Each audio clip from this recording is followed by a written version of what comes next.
গল্প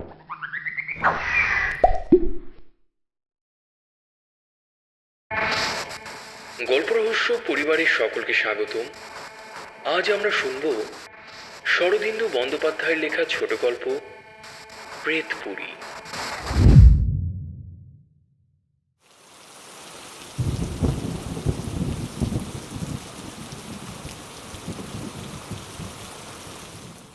সূর্যাস্তের পর শ্রাবণের বৃষ্টি আরো চাপিয়া আসিয়াছিল। আমরা কয়জনে ক্লাবের একটা ঘরে জড়সড় হইয়া বসিয়াছিলাম। আলোটা টেবিলের উপর নিস্তেজভাবে জ্বলিতেছিল। এমন সময় ছাতা মাথায় দিয়া প্রায় ভিজিতে ভিজিতে বরদা আসিয়া উপস্থিত হইল। আমাদের মধ্যে একজন তাহাকে সম্ভাষণ করিল, আয়াহি বরদাবাবু। বরদা ছাতাটা মুড়িয়া এক কোণে দাঁড় করাইয়া দিয়া কোঁচা দিয়া মাথা মুছিতে মুছিতে একটা চেয়ার অধিকার করিয়া বসিল। একটি দীর্ঘ নিঃশ্বাস মোচন করিয়া বলিল, এভারা বাদার মাহা সাঙ্গান শূন্য মন্দির মোর। গিন্নি বুঝে সুঝে আজই বাপের বাড়ি গেলেন। অমূল্য এক কোণে গুঁড়িসুড়ি পাকাইয়া বসিয়াছিল। বলিল, তাই আমাদের জ্বালাতে এসেছ? বরদা ওদিকে কর্ণপাত না করিয়া বলিল, বাড়িটা ভারী ফাঁকা ফাঁকা ঠেকতে লাগল, তাই। মিনিট দুই নীরব থাকিয়া বুক পকেটের ভিতর হইতে সিগারেটের বাক্স বাহির করিয়া একটা সিগারেট ধরাইয়া বলিল, আজকের বৃষ্টি দেখে একটা পুরনো গল্প মনে পড়ছে। এই শাল্লি। অমূল্য উঠিয়া দাঁড়াইয়া বলিল, একটু যে নিশ্চিন্তি হয়ে ক্লাবে বসবো তার জো নেই। আমি বাড়ি চললুম। ঋষি, তোমার ছাতাটা যদি দাও। ঋষি ঘাড় নাড়িয়া বলিল, আমাকেও তো বাড়ি যেতে হবে। বৃষ্টি আজ রাত্রে থামবে বলে মনে হচ্ছে না। অমূল্য ব্যাকুল চোখে ঘরের চারিদিকে একবার তাকাইয়া দেখিল, কিন্তু ছাতার স্বত্বাধিকারী কাহারও মুখে করুণার কণামাত্র না দেখিয়া হতাশভাবে আবার চেয়ারে বসিয়া পড়িল। পৃথ্বী জোরে হাসিয়া উঠিল। অমূল্য, কপালে লিখিতং ঝাঁটা, কোন শালা কিং করিসতি। বড়দার গল্পটা শুনেই যাও। অমূল্য জবাব দিল না। বড়দা আরম্ভ করিল, বছর কয়েক আগেকার কথা। সেবারও এমনি নিদারুণ বর্ষা। ভাসছে বিলখাল, ভাসছে বিলকুল। ঝাপসা ঝাপটায় হাসছে জুঁই ফুল। আমার মাসতুতো ভাইয়ের বিয়েতে বরযাত্রী গিয়েছি। দাদা বিয়ে করলেন বাংলাদেশের এক অতি পুরনো পচা পাড়াগাঁয়ে। আমাদের কারোর মত ছিল না, কিন্তু প্রজাপতি শুনলেন না, অগত্যা সেখানেই যেতে হল। একে পল্লীগ্রাম, তাই বর্ষাকাল। সে দৃশ্য বর্ণনা করা আমার সাধ্য নয়। সুবিধের মধ্যে রেলের স্টেশন ক্রোশখানেকের মধ্যেই ছিল। স্টেশনে নেমে সকলে পদব্রজে কনের বাড়ির দিকে যাত্রা করলুম। কারণ জানা গেল যে মধ্যে একটা পুল ভেঙে গিয়ে পথ গরুর গাড়ির পক্ষেও দুর্গম হয়ে উঠেছে। পুরোহিত ন্যায়রত্নমশায় সঙ্গে ছিলেন। কাদার মধ্যে তাঁর একখানি খড়ম অন্তর্হিত হল দেখে আমরা আপন আপন জুতো খুলে বগলে নিলুম। তারপর অনেক বাধা বিঘ্নের ফাঁড়া কাটিয়ে যখন মেয়ের বাড়ি উপস্থিত হলুম, তখন বর থেকে নাপিত পর্যন্ত কাউকে চেনা গেল না। কেবল মেসোমশাই গোঁপ থেকে কাদা নিংড়োতে নিংড়োতে কাকে খিঁচোচ্ছিলেন। গলার আওয়াজে তাকে ধরে ফেললুম। এই একরোশ পথ পায়েসের মতো কাদার মধ্যে দিয়ে হেঁটে বেশ পরিশ্রম হয়েছিল। তাই কন্যাপক্ষ যখন মুগের ডালের খিচুড়ি আর হাঁসের ডিম ভাজা দিয়ে আমাদের অভ্যর্থনা করলেন, তখন কিছু অতিরিক্ত মাত্রায় খেয়ে ফেললুম। আহারান্তে কিন্তু বড় কষ্ট পেতে হল। আমরা সংখ্যায় বরযাত্রী প্রায় 20 জন ছিলাম। যে ঘরটিতে আমাদের বিশ্রাম করতে দেয়া হলো, তাতে শোয়া নয়, ঠাসাঠাসি করে কোনো রকমে 20 জন বসতে পারে। গুরুভোজনের পর সকলের মনেই একটু গড়াবার ইচ্ছা ছিল, কিন্তু তার ঘটে উঠল না। শুধু শীর্ণদেহ ন্যায়রত্নমশায় কোনো মতে একটা কোণে কুণ্ডলি পাকিয়ে শুয়ে পড়লেন। আর সকলে পানতামাক খেয়ে গল্পগুজবে সময় কাটাতে লাগল। একদিকে জনকয়েক ছোকরা তাস নিয়ে বসে গেল।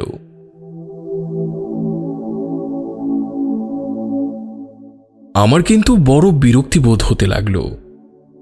জানলার ধারে বসে মন খারাপ করে ভাবতে লাগলুম, দিনের বেলা তো যা হোক হলো, রাত্রেও কি ওই ব্যবস্থা নাকি? গোধূলি লগ্নে বিয়ে, সুতরাং রাত্রে ঘুমোবার কোনো বাধা নেই। দাদা না হয় বাসর ঘর আলো করে শ্যালি আর দিদি শাশুড়ির সঙ্গে রসিকতা করে রাত কাটাবেন, কিন্তু সেজন্যে আমার সারা রাত জেগে পাহারা দেবার তো কোনো দরকার নেই। তাই বাড়ির একজনকে ডেকে জিজ্ঞাসা করলুম, রাত্রে শোবার ব্যবস্থা কিরকম? তিনি বললেন, পাড়াগাঁয়ে বাড়ি ভাড়া পাওয়া যায় না, অতি কষ্টে এই বাড়িটি সংগ্রহ করা হয়েছে। এর আরেকটি ঘরে জিনিসপত্র আছে, রাত্রে খালি করে দেয়া হবে। শুনে বড় ভরসা হল না। 20 জনের শোবার জন্য মাত্র 2টি ঘর। অন্যমনস্কভাবে বাইরের অবিশ্রাম বাড়িধারার দিকে চেয়ে চেয়ে কিছু দূরে একটি অন্ধকার দর্শন ছোট পাকা বাড়ি চোখে পড়ল। বাড়িতে কেউ আছে বলে বোধ হয় না, দরজা জানালাগুলো সব বন্ধ। আগে বোধ হয় বাড়িখানার হলদে রং ছিল, এখন সবুজবর্ণ হয়ে দাঁড়িয়েছে। দেয়ালের স্থানে স্থানে চুনবালি খসে গিয়ে ঘায়ের মতো দেখাচ্ছে। আমি জিজ্ঞাসা করলুম, ও বাড়িটি কার? ভদ্রলোকটি হেসে বললেন, আপাতত ভূতের। একটু বিস্মিত হয়ে তাকে প্রশ্ন করতে তিনি যা বললেন তার মর্ম এই, কিছুকাল পূর্বে ওই বাড়িটি এক ভদ্রলোকের ছিল। অবশ্য তার নিজের তৈরি নয়, পৈতৃক সম্পত্তি। তিনি গ্রাম থেকে ক্রোশ 2 দূরে জমিদারের কাছারিতে 15 টাকা বেতনে গোমস্তা ছিলেন। সংসারে কেবল স্ত্রী আর এক মেয়ে ছিল। বাবুটি মদ খেতেন, অনেক সময় মাতাল হয়ে স্ত্রীকে প্রহারাদি করতেন। কিন্তু মেয়েটি তার বড় আদরের ছিল। জীবনে একবার ছাড়া আর কখনো তার গায়ে হাত তোলেননি। তার স্ত্রী সতী সাধ্বী ছিলেন, তাই বছর 3 আগে তিনি একদিন স্বর্গে চলে গেলেন। তার মৃত্যুতে স্বামীর প্রাণে দারুণ আঘাত লাগল। এই আঘাত সত্যি কি ভণ্ডামি বলা যায় না, কিন্তু তার মাতলামি ভারী বেড়ে উঠল।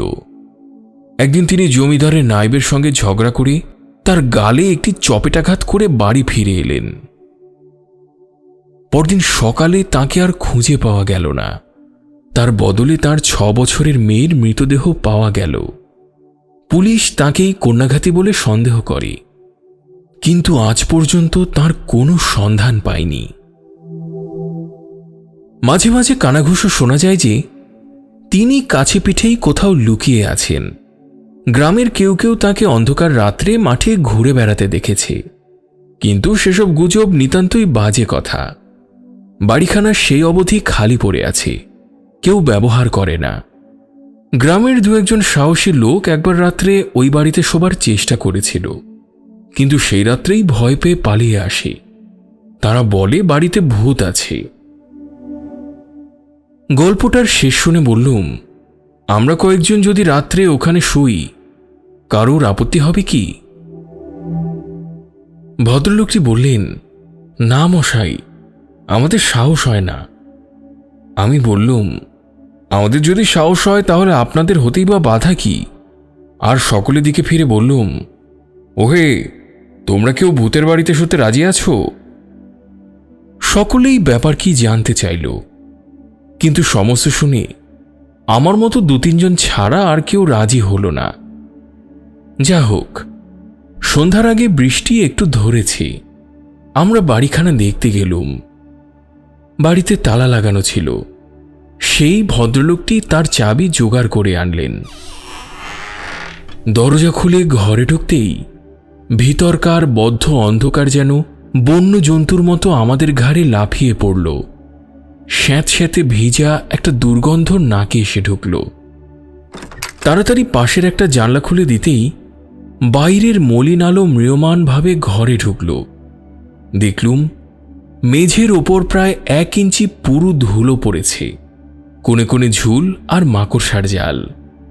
মোটের উপর যতদূর নোংরা আর অস্বাস্থ্যকর হতে পারে।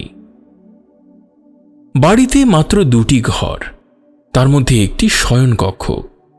আসবাবের মধ্যে একটি পুরনো কীটদষ্ট খাট আর তার মাথার কাছে একটি কপাটযুক্ত দেওয়াল আলমারি।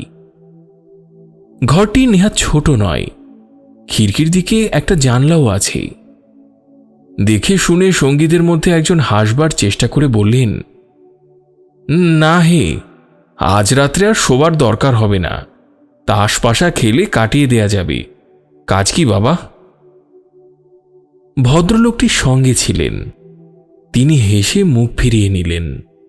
আমি বললুম, বেশ, তোমরা তাস পাশাই খেলো, আমার কিন্তু না ঘুমোলে চলে না। ভদ্রলোকটিকে বললুম, আপনি দয়া করে একটা চাকর পাঠিয়ে দেবেন, ঘরটা ঝাড় দিয়ে বিছানা করে দেবে। ভদ্রলোকটি এবং সঙ্গীরা ক্ষীণভাবে একবার বাধা দিলেন, কিন্তু আমার জিদ চেপে গেছে দেখে আর কিছু বললেন না।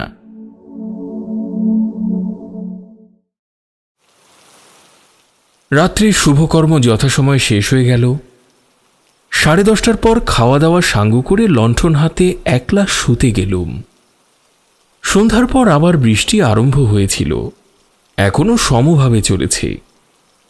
বাড়িতে ঢুকে ভিতর থেকে দরজায় খিল লাগিয়ে দিলুম, তারপর লণ্ঠন হাতে শোবার ঘরে গেলুম।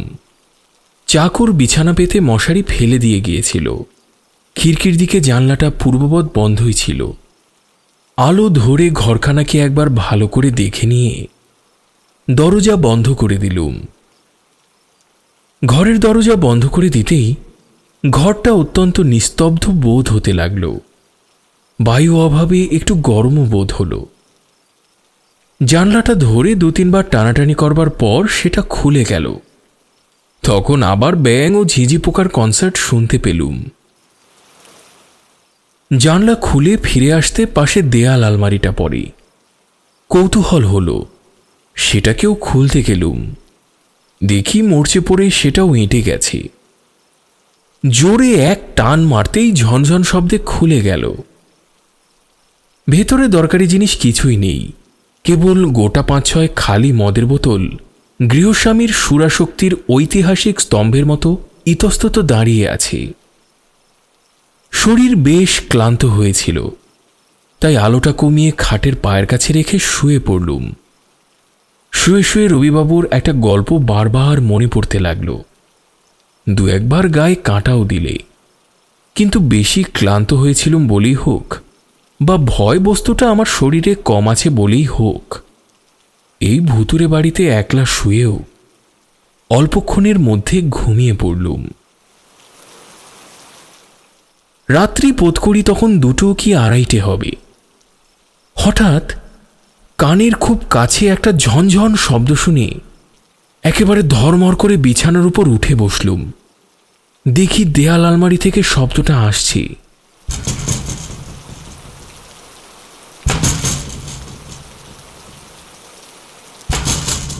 নিমেষের মধ্যে দারুণ ভয়ে আমার সমস্ত যুক্তি, তর্ক, বুদ্ধি, বিবেচনা একেবারে লুপ্ত হয়ে গেল।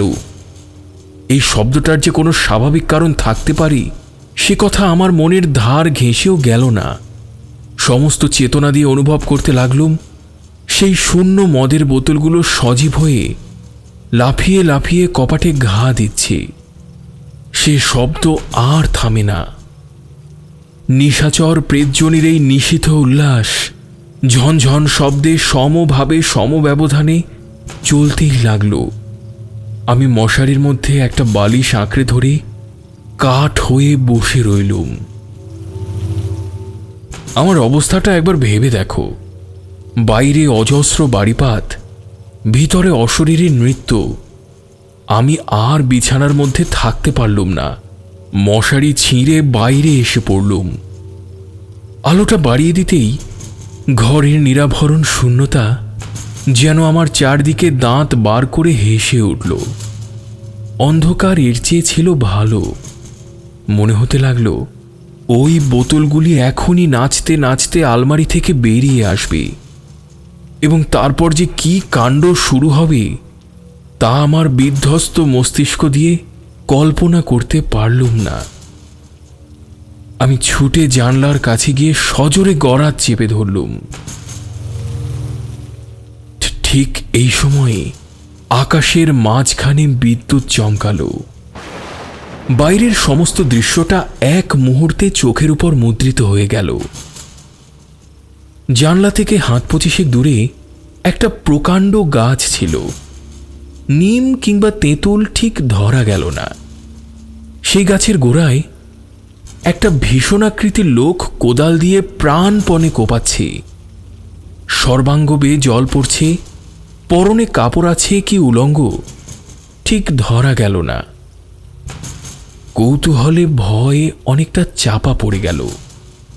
আমি আরেকবার বিদ্যুতের আশায় বাইরের অন্ধকারের দিকে তাকিয়ে রইলুম। আবার বিদ্যুৎ। দেখলুম ক্লান্তি নেই, বিশ্রাম নেই, বৃষ্টির দিকে ভ্রুক্ষেপ নেই। লোকটা সমভাবে গাছের গোড়ায় কোদাল চালাচ্ছে। আর সেই কোদালের তালে তালে ঘরের মধ্যে আলমারির ভিতর থেকে শব্দ আসছে, ঝনঝন ঝনঝন। আমার ভয় অনেকটা কেটে গিয়েছিল। একবার ভাবলাম ডাকি, কিন্তু যদি চোর হয় কিংবা হয়তো পাগল। কোনো কিছু স্থির করবার আগেই না বুঝে সুঝে লণ্ঠনটা জানলার সম্মুখে তুলে ধরলুম।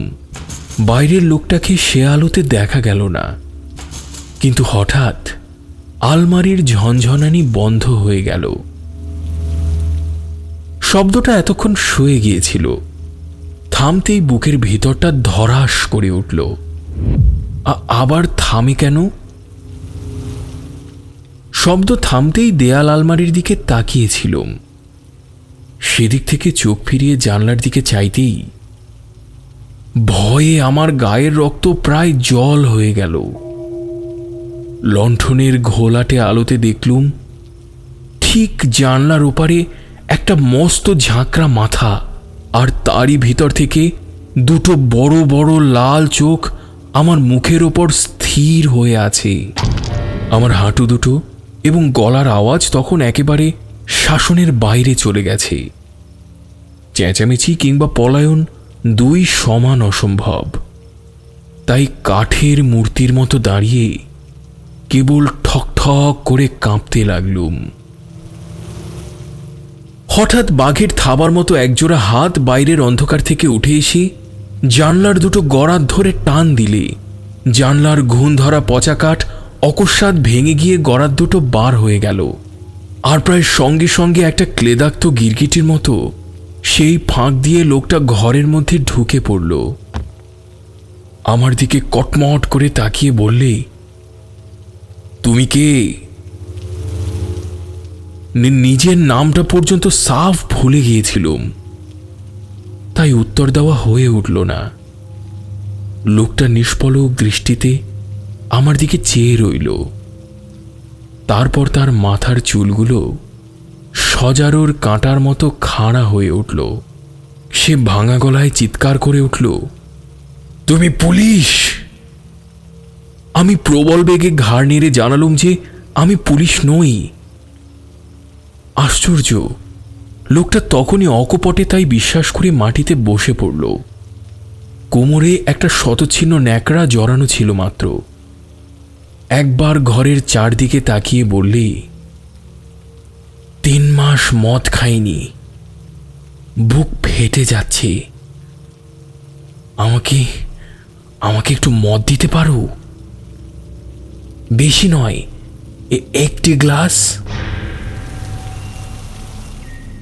এমন বুক ফাটা মিনতি আর কখনো শুনেছি বলে মনে হয় না। বোধ হলো মদের দুর্নিবার পিপাসা লোকটাকে পাগল করে দিয়েছে। একটা সন্দেহ গোড়া থেকেই আমার মনে উঁকি মারছিল। আমি বললুম, মদ তো নেই, কিন্তু আপনি কি? লোকটা 2 হাঁটুর মধ্যে মাথা রেখে অনেকক্ষণ চুপ করে রইল। শেষে মাথা তুলে বললে, এই বাড়ির মালিক আমি।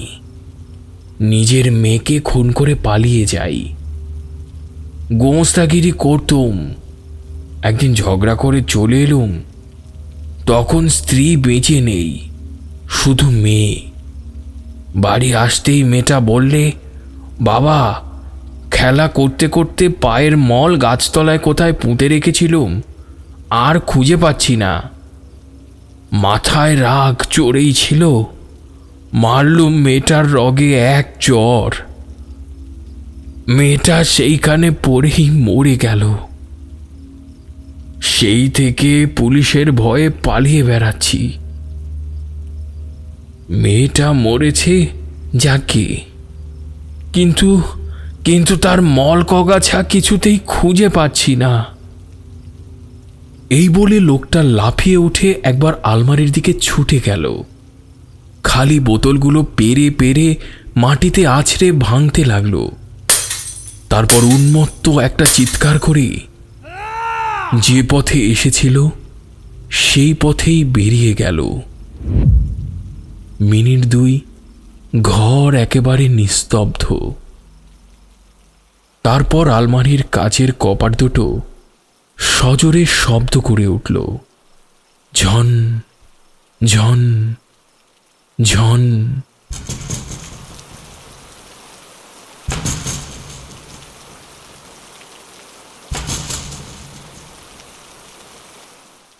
বড়দা নীরব হইল। অমূল্য শ্লেষ করিয়া বলিল, ব্যাস এই গল্প, খালি ঝন ঝন ঝন। বড়দা বলিল, আর একটু বাকি আছে। শেষ রাত্রে একটু তন্দ্রা এসেছিল। হঠাৎ চমক ভেঙে গেল। দেখলুম ঘর একেবারে অন্ধকার। আলোটা কখন নিভে গেছে। অনেকক্ষণ কান খাড়া করে শুয়ে রইলুম, কিন্তু খোলা জানলা দিয়ে ঝিঁঝির শব্দ ছাড়া আর কিছুই কানে এলো না। শেষ রাত্রে ঠান্ডা হাওয়ায় কুণ্ডলি পাকিয়ে আবার ঘুমিয়ে পড়লুম। সকালবেলা উঠে দেখি বালিশের তলা থেকে সোনার ঘড়ি আর মানিব্যাগটা চুরি গেছে।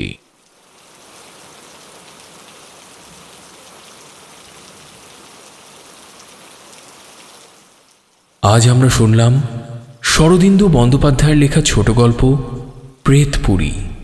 আমাদের এই আয়োজনটি ভালো লেগে থাকলে অবশ্যই সাবস্ক্রাইব করে ও বেল আইকনে ক্লিক করে আমাদের পাশে থাকুন। পরিবার, বন্ধু ও স্বজনদের সাথে শেয়ার করুন। ফেসবুকের মাধ্যমে সংযুক্ত থাকুন আমাদের সাথে। প্রচুর বই পড়ুন, নিজে ভালো থাকুন, অন্যকেও ভালো রাখুন। অনেক ভালো। ধন্যবাদ।